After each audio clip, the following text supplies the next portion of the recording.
अध्यक्ष परम श्रद्धेय श्री कुलदीप सिंह पठानिया जी,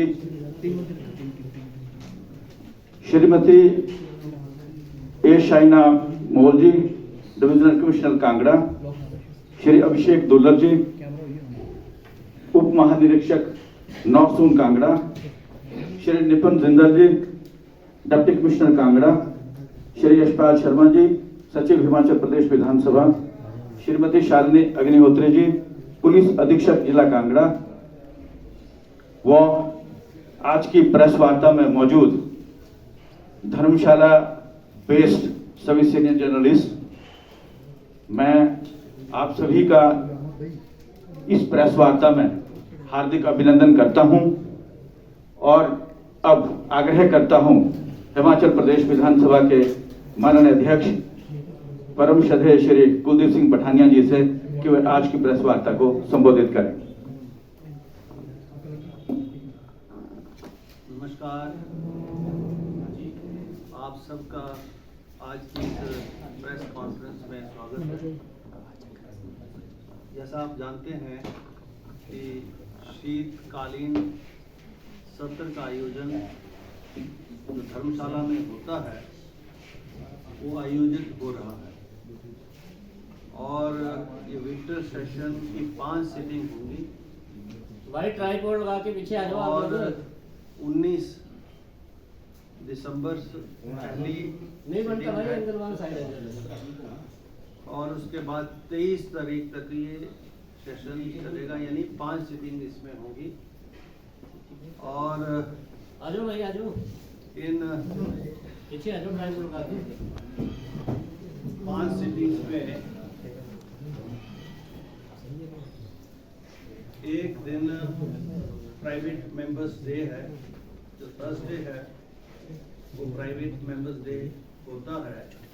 प्रश्नकाल के बाद जो है माननीय सदस्य जो है वो प्रस्तावों के माध्यम से हिमाचल प्रदेश से जुड़े हुए विषयों को, जिसमें वो समझते हैं कहीं किसी नीति का निर्धारण करना है, कहीं किसी कानून में परिवर्तन करना है या कोई नया कानून नियम बनाने की आवश्यकता है, तो उस प्राइवेट मेंबर्स डे में ये होता है। तो ये 5 सीटिंग है, एक प्राइवेट मेंबर डे है। और आप जानते हैं कि जो फर्स्ट आवर है विधानसभा का वो क्वेश्चन आवर होता है। और हमने ये नोटिफाई हुआ 29 नवंबर को, तो मिनिमम 20 डेज देने पड़ते हैं सेक्रेटेरिएट को, हमारे विधानसभा सचिवालय को। और वो मिनिमम टाइम हमने देकर 29 को इसका नोटिफिकेशन हो गया। और 29 से जो माननीय सदस्य हैं ऑनलाइन ऑफलाइन अपने प्रश्न विधानसभा सचिवालय को भेज सकते हैं। ऑनलाइन व्यवस्था भी है, ऑफलाइन भी है। तो अभी तक जो माननीय सदस्यों के जो प्रश्न हमारे पास विधानसभा सेक्रेटेरिएट के पास पहुंचे हैं, उसमें स्टार्ड क्वेश्चन जो है जो अंदर पूछे जाने हैं वो 165 के करीब हमारे पास पहुंच चुके हैं टिल नाउ। और अनस्टार्ड जिनके उत्तर जाने हैं वो 59 जो है विधानसभा सचिवालय के पास पहुंच चुके हैं। फिर अन्य नियमों के तहत नोटिस जो है माननीय सदस्यों के द्वारा भेजे जाते हैं। तो अभी रूल 130 के तहत 1 विषय और रूल 101 के तहत 2 विषय हमें विधानसभा सेक्रेटेरिएट को प्राप्त हो चुके हैं। तो अभी तक, क्योंकि अभी समय बहुत है, अभी तो 19 तारीख तक भेजे जा सकते हैं और 19 के बाद भी 20, 21, 22 तक भेजे जा सकते हैं। तो जैसे जैसे ये आते जाएंगे वो प्रश्न जो है हम विभागों को जो है वो भेज देते हैं और विभाग की जो जानकारी आती है उस जानकारी को फिर विधानसभा के पटल पर रखी जाती है। तो प्रश्नों की प्रायोरिटी जिसने सबसे पहले भेजे होंगे, जिस माननीय सदस्य के प्रश्न सबसे पहले आए होंगे, वो लिस्ट सबसे पहले होंगे। जो विषय प्रदेश के हैं बहुत गंभीर हैं और वो चाहे किसी नोटिस से उठे, किसी शॉर्ट ड्यूरेशन डिस्कशन से उठे या प्रश्न से उठे, वो विषय जो है प्राथमिकता के आधार पर विधानसभा सचिवालय जो है कार्रवाई में जो है प्राथमिकता उन विषयों को देता है और ये प्रक्रिया है और यही प्रक्रिया इस बार भी जो है हम दोहराएंगे।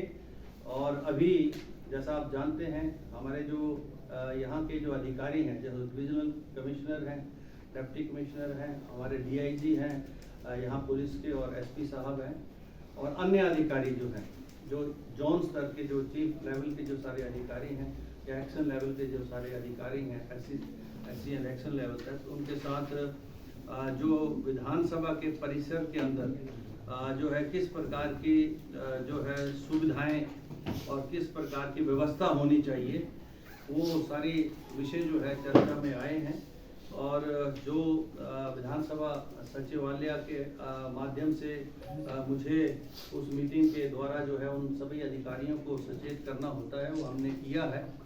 और मुझे लगता है कि सेशन में आप देखेंगे, उसका असर भी देखेंगे और सेशन जो है बहुत अच्छे तरीके से और जो है यहाँ पर संचालित होगा और हिमाचल प्रदेश के से जुड़े हुए जो विषय हैं वो चर्चा में आएंगे, ऐसा मैं महसूस करता हूँ। और जो भी ऐसे विषय आएंगे उनको चर्चा में स्थान दूंगा। धन्यवाद। Thank you. Any question if you want पूछा है।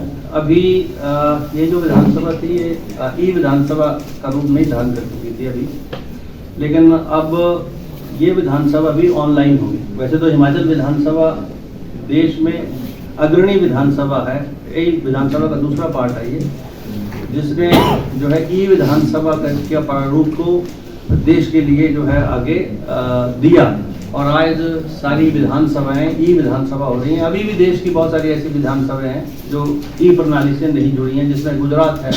अभी कर्नाटका से स्पीकर महोदय आए थे हमारी ई विधानसभा को देखने के लिए, अन्य भी बहुत सारी ऐसी विधानसभा है। तो हिमाचल विधानसभा has led the other states also to adopt this ई प्रणाली। एंड जो धर्मशाला का जो हमारा परिसर है ये भी ई विधानसभा हम कर रहे हैं और उसके लिए जो गवर्नमेंट ऑफ इंडिया के पार्लियामेंट्री अफेयर मिनिस्ट्री से जो हमको मिलना है वो मिल चुका है। अब बहुत जल्दी जो है यहाँ भी व्यवस्था जो है ई विधानसभा की होगी। जो अगला प्रश्न आपने ट्रेनिंग का कहा है, ट्रेनिंग और भी जो है बैठकें यहाँ पर हों, इस पर हम बहुत गंभीरता से विचार कर रहे हैं, क्योंकि हमारा शिमला का जो परिसर है वो काफ़ी पुराना ऐतिहासिक है, आप जानते हैं, हिस्टोरिकल है और इसलिए वहाँ रख रखाव की भी स्थिति है, कुछ रिपेयर्स मेंटेनेंस का वर्क है। तो शायद लगता है मुझे अगले बजट सेशन के बाद हमको जो अगला मानसून सत्र है वहाँ पर रिपेयर रेनोवेशन का अगर हम रेस्टोरेशन का काम करेंगे तो हमारे पास और कोई परिसर है नहीं, यही ये परिसर है जहाँ पर ये मीटिंग विधानसभा आयोजित हो सकती है। और आगे इससे कहना चाहूँगा, जैसे हमने यहाँ पर ये परिसर बनाया है, अब देश के बहुत सारे ऐसे राज्य हैं जो हमारी तर्ज के ऊपर जो है, जैसे असम में जो है, असम में वहाँ डिब्रूगढ़ में होती है मीटिंग उनकी, अब उन्होंने दूसरा प्रपोजल दिया है। कर्नाटका में भी जो है वहाँ के स्पीकर जो सोच रहे हैं कि हम कर्नाटका में जो जैसे हिमाचल प्रदेश की विधानसभा 2 जगह मिलती है तो इस प्रकार से व्यवस्था हम भी करें। तो यानी the steps which were taken long back by the Himachal Pradesh government to have this infrastructure for the Vidhan Sabha proceedings, this is likely to be being followed by the rest of the states also, and we will see to it कि some training program at the parliamentary level जो है आने वाले समय में हम यहाँ करवा सकें। यूथ और महिला पार्लियामेंट की मैंने बात की है, अभी हमने बच्चों की एक विधानसभा शिमला में की थी, अभी यह प्रपोजल हमारे पास आया है। अभी युवक भी पार्लियामेंट करना चाह रहे हैं, यूथ पार्लियामेंट करना चाह रहे हैं, और महिलाओं का भी एक जो है पार्लियामेंट और जो है का आयोजन हो सकता है निकट भविष्य में। तो हमारे पास ये परिसर है, उस दृष्टि से हम इस पर आम व्यक्तियों के लिए व्यवस्था परिवर्तन के बाद पहला ये शिकायत सत्र है। लगातार बीती की सरकारें रही, चाहे आपकी नहीं चाहे बीजेपी की रही, विधानसभा सत्र में जिस तरह से आम व्यक्ति को मिलवाया गया, तकलीफें हुई, आपने व्यवस्था परिवर्तन का नाम दिया है। उस परिवर्तन के तहत आम व्यक्ति को किस तरीके से और समुचित व्यवस्था मिलने वाली है, पहला ये। और दूसरा सवाल ये है कि पूरे 5 दिन का सत्र हो या पूरी सरकार का सत्र हो, हम कवरेज के दरमियान खड़े रहते हैं बाहर फील्ड में, हमारे लिए बैठने की यानी मीडिया के लिए बैठने की जगह नहीं होती है।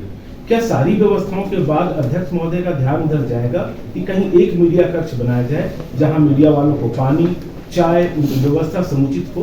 क्या इस पर भी गौर रहेगा क्या आपका? पहला प्रश्न तो आपका व्यवस्था परिवर्तन से है, जी। वो तो सरकार का जी। है ऑब्जेक्टिव।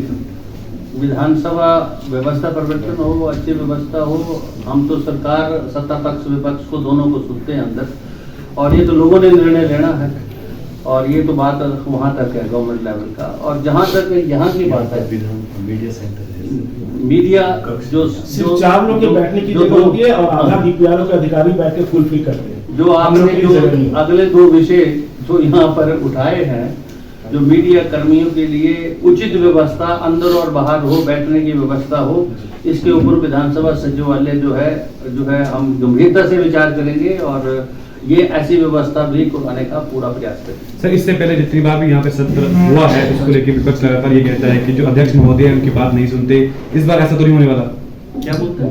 इससे पहले जितनी बार भी यहाँ पे शीतकालीन सत्र हुआ है तो लगातार विपक्ष पार्टी ये कहती आई है कि अध्यक्ष महोदय जो है, हमारा तो पहला हो रहा है सर पहले की बात करें, पहले की सरकारें यहाँ पे रही हैं, उन्होंने भी तो पहले पूर्व सरकारों के समय में क्या हुआ, पूर्व अध्यक्षों के समय में क्या हुआ, उसका तो मैं जवाब नहीं दे मेरा सवाल ये है कि इस बार तो ऐसा नहीं होने वाला सर। पर मैं अपना बारे में जरूर कह सकता हूँ, ऐसे सारे विषय चाहे वो सत्ता पक्ष से आए चाहे विपक्ष से आए, और विपक्ष को तो मैं बहुत ज्यादा तरजीह देता हूँ, क्योंकि ऑपोजिशन का जिंदा रहना और ऑपोजिशन का होना बहुत ज्यादा जरूरी होता है, क्योंकि विषय तो वही उठाएंगे और सरकार उन विषयों का जवाब देगी। तो ऐसी कोई परिस्थिति नहीं होगी, जो भी विषय उठेंगे और वो हिमाचल प्रदेश के हित के हों, नियमों के अनुसार हों, क्योंकि विधानसभा भी नियम के अनुसार चलती है। तो हमारी वो नियम बने हुए नियम हैं और मैंने नहीं बनाए हैं, वो नियम विधानसभा ने ही बनाए करेंगे। किसी भी दल के द्वारा, किसी भी मान्य सदस्य के द्वारा जो भी विषय उठाए जाएंगे उनको पूरा समय हम अंदर देंगे नियमों की परिधि में। मेरे बनने के बाद एक तो बजट सत्र हुआ, एक तो मेरा जो यहाँ चुनाव का इलेक्शन, और उसके बाद जो है मॉनसून सत्र हुआ। अभी तक ये दोनों जो सेशंस हुए हैं उसकी प्रोडक्टिविटी 106% रही है, 106%। मतलब ये है कि जो विधानसभा का टाइम अलॉटेड है, क्योंकि 11 बजे विधानसभा स्टार्ट होती है और जनरली जो है 5 बजे खत्म होती है और 1 घंटा बीच में ब्रेक होती है। तो ये जो आवर्स जो डिवोटेड है तो विधानसभा प्रोसीडिंग, हमने टाइम को बढ़ाया, 5 से 8 बजे भी किया, 8:30 तक भी किया। तो ये हर दिन पिछले सेशनों में समय बढ़ा है और जो भी विषय थे उनके ऊपर जो है अंदर जो है चर्चाएं हुई हैं, चर्चा हुई है और सवाल जवाब के माध्यम से उन प्रश्नों का हल निकालने की कोशिश की। यानी whatever the time was allotted to the by the Vidhan Sabha secretariat for the deliberation, that time itself, if we wanted to enhance the time also, we have done that also. The time which was allotted for the honorable members, they have taken enough time.